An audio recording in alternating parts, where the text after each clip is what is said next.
Welcome to Borders and Belonging, a podcast that explores issues in global migration and aims to debunk myths about migration based on current research. This series is produced by CERC Migration and Democracy. I'm Maggie Perzyna, a researcher with the Canada Excellence Research Chair in Migration and Integration Program at Toronto Metropolitan University. Today's episode is about a new trend in international education. For years, many students from China sought to further their studies in countries like the US or the UK. But in the past decade or so, China has itself become a hub for international students. In this episode, two leading researchers will shed light on this phenomenon and help us understand how and why China has become such a popular destination for students globally. But first, we'll speak to someone who has, herself, studied in China. Being the new kid at school is hard, but being the new kid at school in a new country is just a little more challenging. I was introduced into the classroom by my teacher, and everybody was like shushing and like whispering, and they were pointing at me, and it's like, cool. That's Aya. We'll just be using her first name out of respect for her privacy. In 2012, she and her family fled the war in Syria and sought refuge in China. Aya was only 13 years old, and like most kids, she just wanted to fit in. While the teachers at her public school went out of their way to help her feel welcome, Aya still found it challenging to settle into her new environment. It did hurt a bit when I didn't know any of the things the other kids were talking about or playing. And for me, the double struggle was that my parents were very proud of their own heritage. They didn't really want us to assimilate to Chinese culture either. And while as a kid, all you want to do is to be a part of something, to be like the other kids. So that was definitely very hard, and that struggle would only be intensified by the years. Aya only spoke Arabic when she arrived in China, so she worked diligently to become fluent in Mandarin. But she soon came to learn that even that wasn't enough. There is an expectation that all foreigners speak English very well.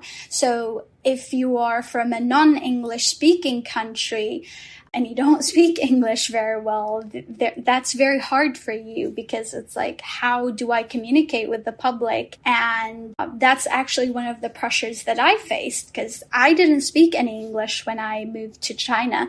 And that's also why I put in a lot of work and taught myself English. The circumstances that led Aya to study in China are not typical of most international students in the country. But after studying with other newcomers in high school, Aya realized that she wasn't alone in a lot of her experiences. For one, she and the other international students found that academic expectations were much more intense in China than they are in most parts of the world.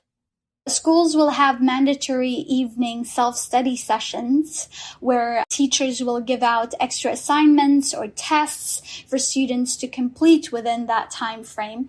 Those usually end around 8 or 9 p.m. And if you're a specialized arts student, then on top of all of that, you will have your sketching or art sessions till 11 p.m. Now you'd think that a student would just go home and sleep after all this, but they'd still have additional homework to complete on top of that. That's why most students are left with no choice but to stay up late at night. Aya was grateful to be able to commiserate about this and about identity with her fellow international students. I found a home with these people. These people became family to me, and they still are family to me, because we supported each other in, a foreign country, and we listened to each other. And while Aya will perhaps never feel completely at home in China, there's no denying that having studied there will forever be a part of who she is and contribute to the new identity she is building in her new home. I identify as Syrian, I identify as Chinese, I identify as Canadian now that I'm here, because I'm living here now, and this is where I'm trying to build a home for myself. So, of course, I will, try my best to be a part of this place. And I think that will forever be the case wherever you go.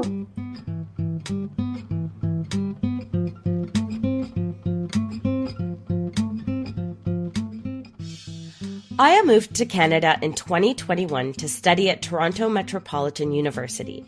She is now in her second year of bachelor's in sociology. Many thanks to her for sharing her story. Now we're going to look a little closer at China's growth as an international student hub. Joining me is Dr. Obert Hodzi, an international relations scholar focusing on international politics at the University of Liverpool, and Dr. Ben Mulvey, a lecturer in politics at the University of Glasgow. Thank you both for being here.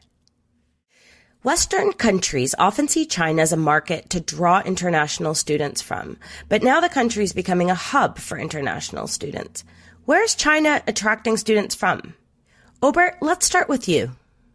China is getting most of its students from Asian countries, neighboring countries like India, for instance, countries like Pakistan, countries like Vietnam.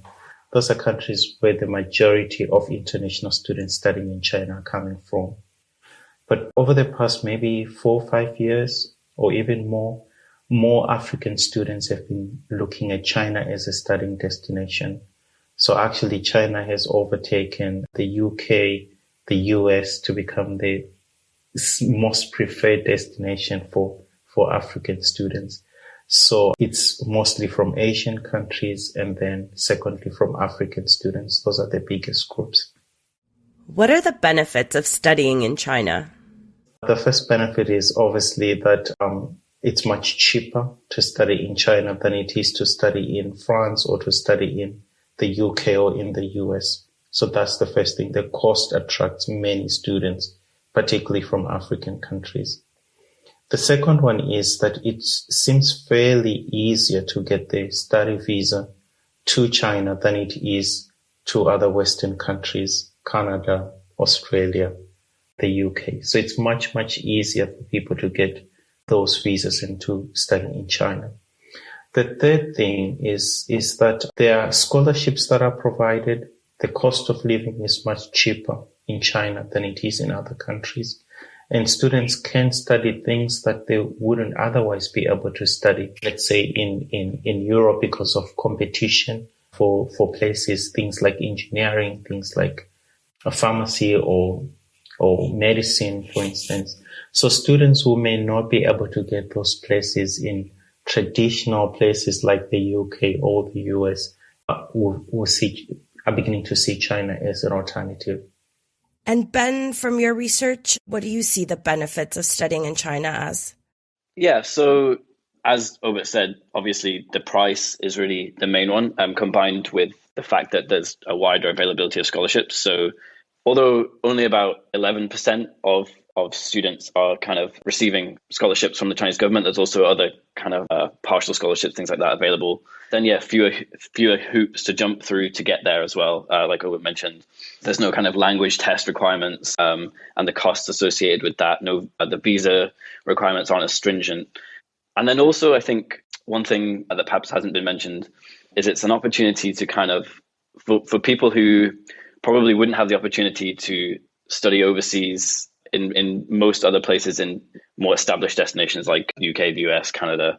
So it's an opportunity for them to study abroad, and that means an opportunity to kind of sidestep the education system in their home country. So obviously my research is focused on Africa. So a lot of countries across the continent have kind of seriously oversubscribed higher education systems. So it's kind of an opportunity to opt out of that really intense competition for places in universities there.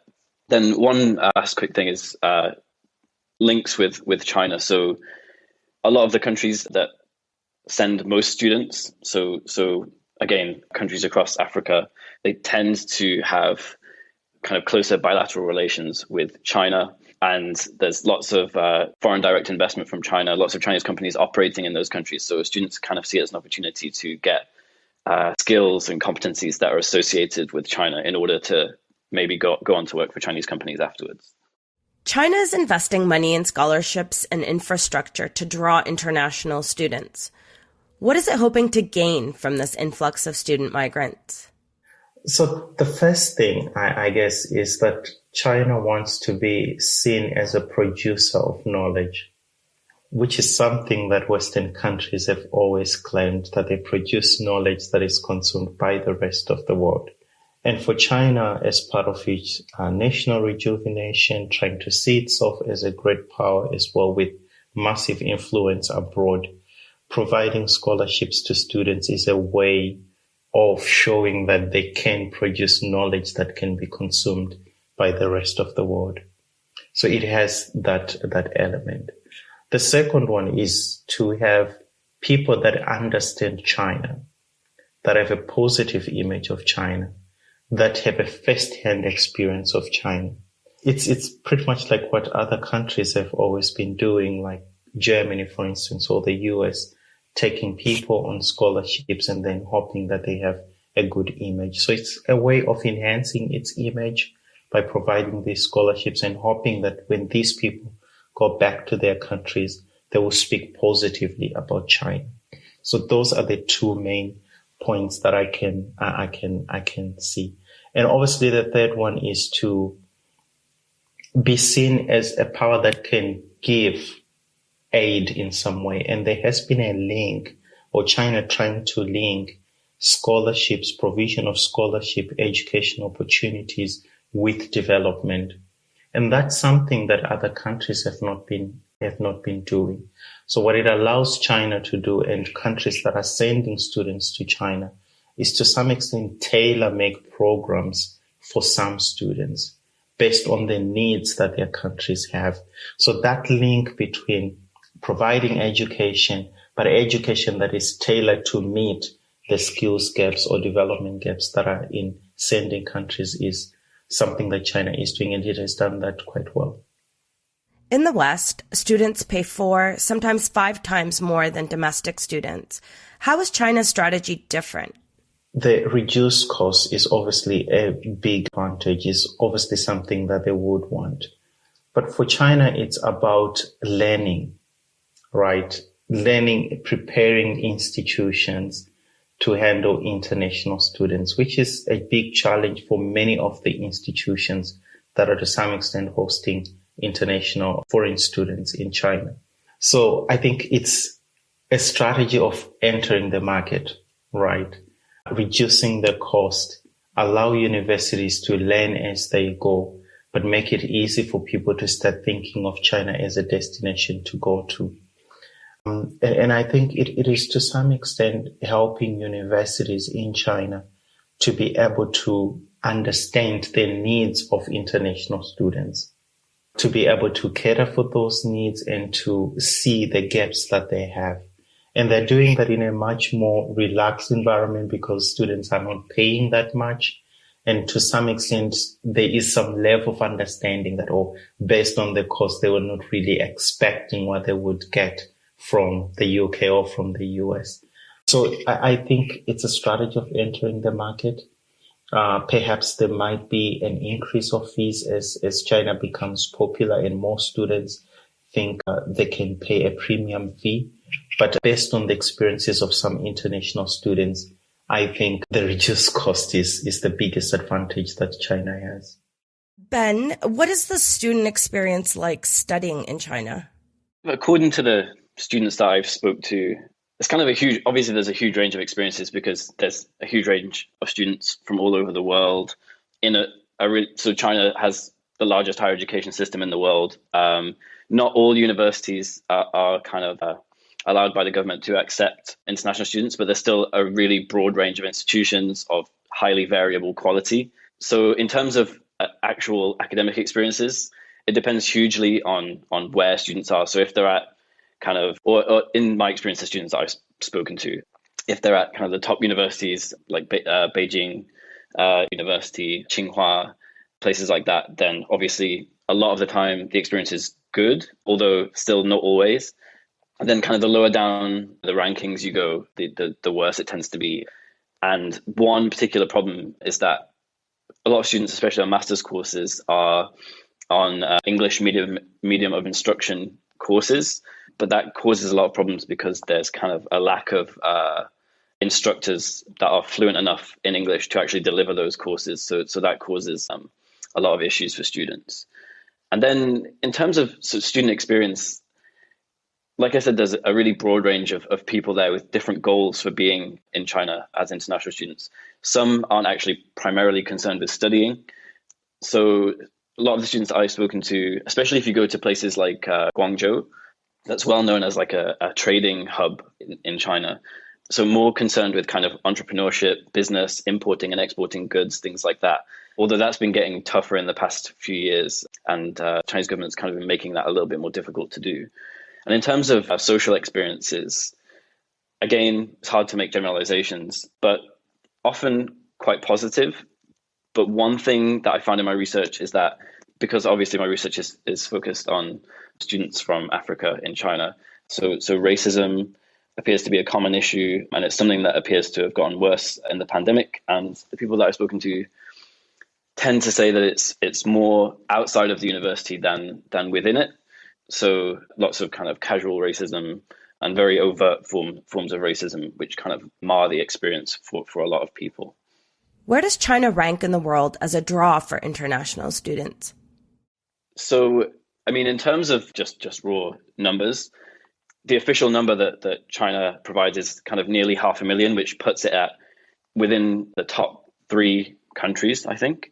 But then that figure includes degree students and non-degree students, whereas other countries, they don't tend to include non-degree students on language courses, things like that. So if you take those students out, then it would still be in the top 10.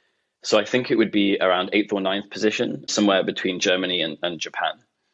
Many student migrants studying abroad have a path to residency or citizenship in the host country. Is this the case in China? What happens to students when they've completed their studies? I think this is one of the biggest challenges with China, that there isn't a clear path. So for most students transitioning from their student visa to any other kind of visa, it's really, really difficult. And so it's a place to study, but then after studying, you have to go somewhere else. And that's what most students tend to do. So there isn't really a clear path. And I think that's the biggest, perhaps, disadvantage for most international students who go to study in China, that even if they love China so much, if they are not able to get a job, or if the visa process is just not clear enough, there are a lot of hoops that are in the place, and sometimes people just don't know the information of what visas are available for them or what they can apply for. And that's coupled to perhaps what Ben mentioned about races, the tendency to see foreigners in a negative way, particularly if they are Black and they're African. That makes it even much more difficult for African students or non-white students to be able to get anything else beyond their studies. So most students tend to go back to their countries if they came on a scholarship, particularly government scholarship, because they usually have a job back in their countries. Or if they are private students and they don't have a job to go to back in their countries, they think of a third country to go to, or decide to stay in China by other means and do business or something like that. Yeah, so I think that was a really good summary. Yeah, just because there's kind of a close relationship between race and nationality in China, obviously. So your sanguinis, or citizenship by bloodline, still the primary method for determining citizenship in China. So it's really difficult for people to stay there long term if they aren't ethnically Chinese. So yeah, the vast majority of people that I've spoken to either go back to their home country or go to a third country for further study or to work. There's very few students that are able to actually stay on, as Obert said, especially to get work in employment in a company. It's really, really difficult for the reasons that he said. So basically the easiest way for students to stay there is to get on a business visa to start a small business, which is what a lot of people do. But still, it's really difficult, and it's not as common as it is in other major destination countries. Yeah. Are Chinese students still traveling abroad for education? Is China still a market for Western nations to attract students? Yes, they are still traveling for education, but not in the large numbers they were doing so before the COVID pandemic. My own institution gets close to 3,000 Chinese students. And even though the numbers have reduced, Chinese students are beginning to come to particularly Western countries to study. I think that's perhaps one of the challenges, right, with Chinese education and internationalization of its education. The Chinese students tend to go to the West, and the concentration is largely on the UK, the US, Canada, Australia. And they never really go to the global South, where the majority of foreign students to China come from. So Chinese students mostly go to Western countries, and the numbers are beginning to pick up. But I guess many other issues are beginning to come into play, particularly in the US, where to some extent there's a perception that Chinese students in highly sensitive areas of study may not be allowed to study, or it may be made difficult for them. I think that is going to have a challenge, but I don't see it significantly reducing the number of Chinese students going to the US or coming to the UK to study. With China marketing their own institutions as excellent places for post-secondary education, why do Chinese students still go abroad to study? Yeah, so I think, again, because such a diverse body of students, that it's really hard to give a single answer to this. Just to kind of reel off a few kind of common reasons. So the obvious one is the kind of symbolic capital in an overseas credential. Students and their parents perceive that an overseas credential from an industrialized Western country is going to be looked upon favorably by employers. But then there's also kind of a few studies coming out at the moment suggesting that the kind of potency of the overseas credential in the Chinese labor market might be weakening as China kind of becomes a little bit more insular, and as kind of fewer students are going abroad due to the pandemic. Local credentials, there's kind of some preliminary signs that there's a kind of an increase in the value of local credentials relative to overseas credentials. And then, so you mentioned China kind of markets its own institutions as high quality. International students want to come here, but students are still aware that the quality might differ, so they're not that susceptible to the marketing. And then another reason is just kind of pragmatism. So the labor market at the moment, especially the graduate labor market, is highly competitive. There's a really high number of unemployed graduates, record youth unemployment. So for a lot of people, it's, especially people who can afford it, it's a means of using your cash to secure a future outside of the competition. So in the face of that increased competition in China, it's a means of sidestepping and avoiding all of the kind of unpleasantness associated with that really intense competition, at least for a few years, and getting a credential that means you can go in and earn a decent living. And yeah, then for a few students, maybe not as common of a reason, but it's a means to get out of China. I think that was kind of becoming less common. So the return rate of Chinese students that studied abroad back to China, that was getting better. But now, we may see that change as kind of economic conditions are maybe not as great in China as they were a few years ago. You mentioned China's Belt and Road Initiative, the global infrastructure development strategy adopted by the Chinese government in 2013 to invest in countries and boost its global status. How does supporting international students through scholarships factor in? Countries that have kind of closer bilateral ties. I mean, there's not been any studies on this as such, but it kind of appears, it's kind of clear when you look at the countries that students come from. So countries that have close bilateral ties with China seem to get a lot of scholarships. And yeah, for example, not just the Belt and Road, but other places that are kind of geopolitical significance for China, like Africa. Also in the Forum on China-Africa Cooperation, which happens every 3 years, China normally pledges a lot of scholarships to students from African countries to go and study in China. Although in the most recent Forum on China-Africa Cooperation in 2021, there was no mention of a specific number of scholarships that were pledged. And that's the first time that's ever happened, Forum on China-Africa Cooperation. So maybe that's a sign that things are changing, and maybe China won't be pushing higher education as a means of public diplomacy along the Belt and Road and for other areas of importance. Yeah, I think the COVID situation really affected a lot more. Linking to what Ben was saying, that there wasn't really a clear mention of how many scholarships they're going to provide, or any emphasis on scholarships. And I think it was partly because China wasn't really willing to take in foreign students during the COVID pandemic, and it's beginning to open up now.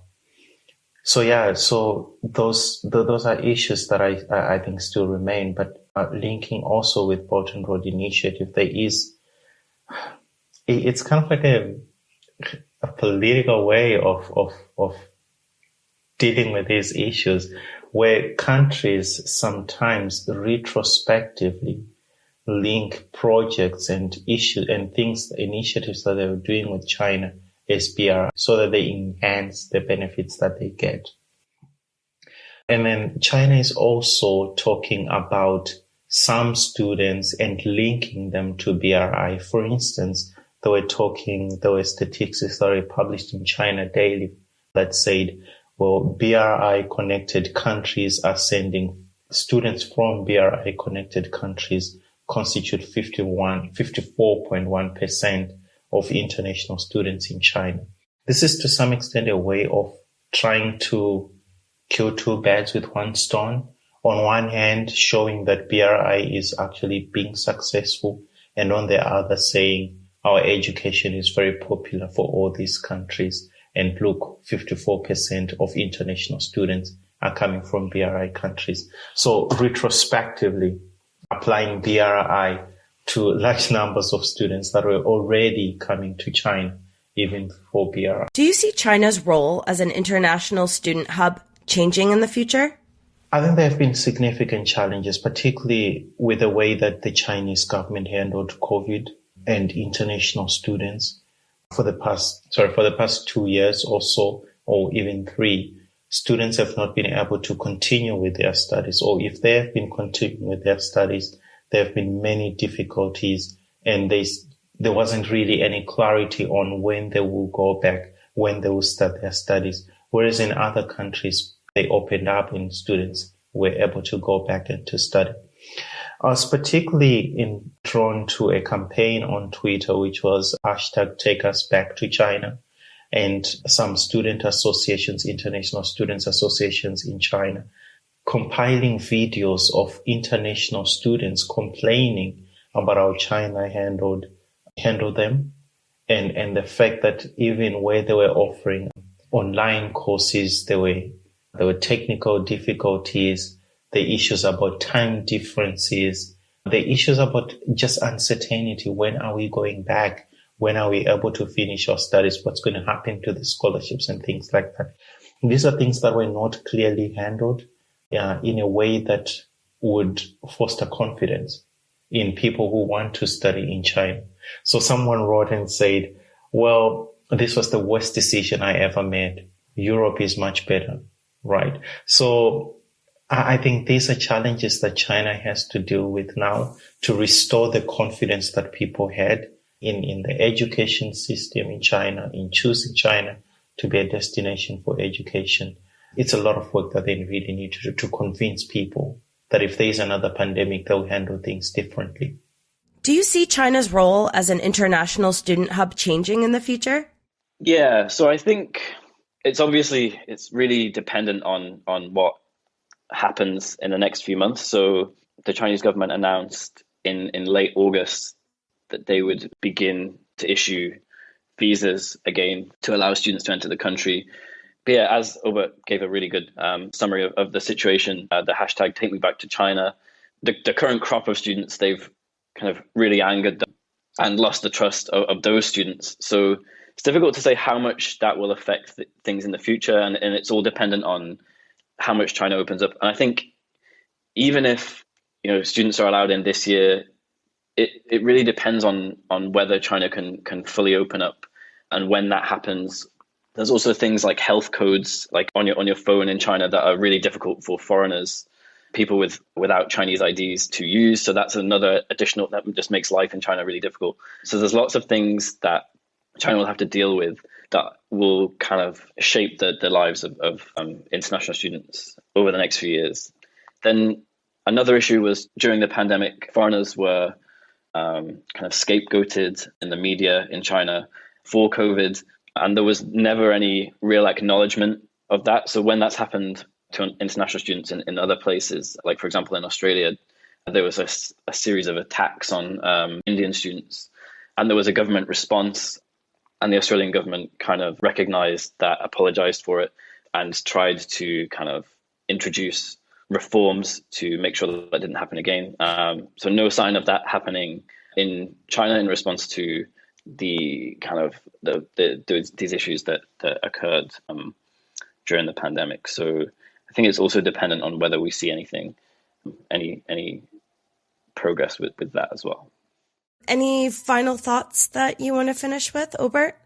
I think China has done a great job, I think, in being an alternative source of education for families that perhaps wouldn't be able to send their kids to traditional destinations.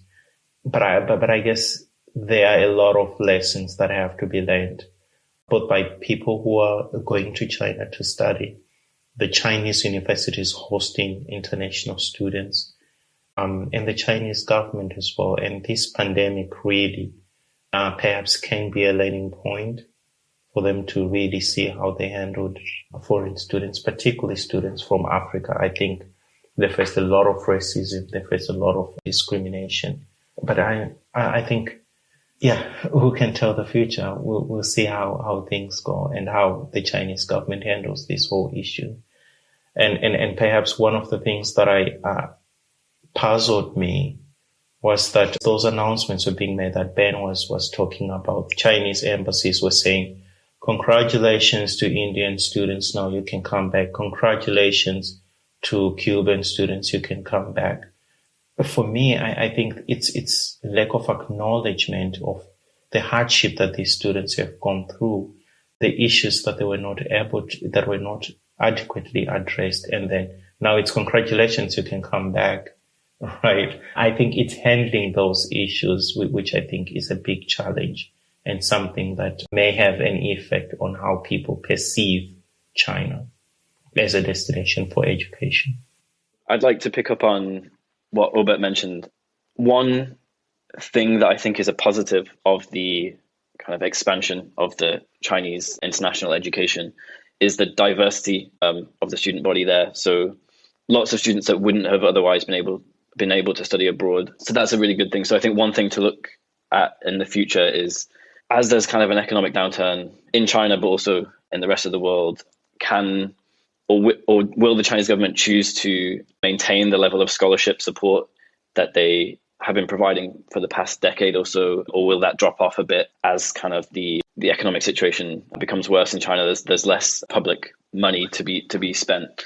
Then I think another point is that there's so much that we don't know about international students in China. One thing that we really don't know is what the students go on to do after they graduate. Are they able to go back home and use the degrees that they've got? How employable are they?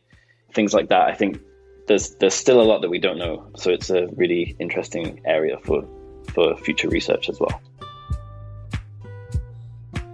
Thanks to Dr. Obert Hodzi and Dr. Ben Mulvey for joining me today. And thank you for listening. This is a CERC Migration and Democracy podcast, produced in collaboration with Lead Podcasting. If you enjoyed the episode, subscribe to Borders and Belonging on Apple, Spotify, or wherever you get your podcasts. For more information on China's position as a global hub for international students, please visit the show notes. I'm Maggie Perzyna. Thanks for listening.